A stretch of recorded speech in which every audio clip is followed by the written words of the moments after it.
Hello, I'm Cole Swensen, and I'm reading from And, which is a series of prose poems on poetics and language, and often based on a specious or faux logic.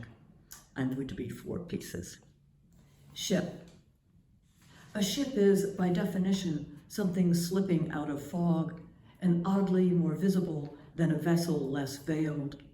More shored in dim windows, it's more nuance and happenstance, as if more of the story were buried in memory, and thus lit with it and trembling.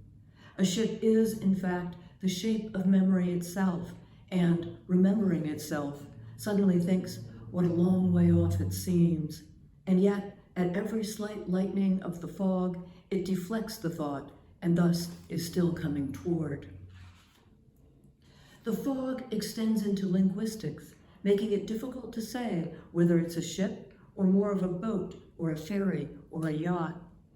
The ambiguity embeds, even in shrouds, and the woman in the foreground shifts her shawl, thinking that all we are is largely veiled, though it may be more apparent in seaports where the mist lifts the seawall that she's sitting on, which turns out to be a ferry after all, and already underway. Ducks.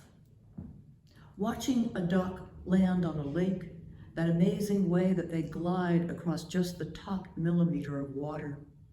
Hearing a duck land on a lake, grazing through your ear at just the same depth.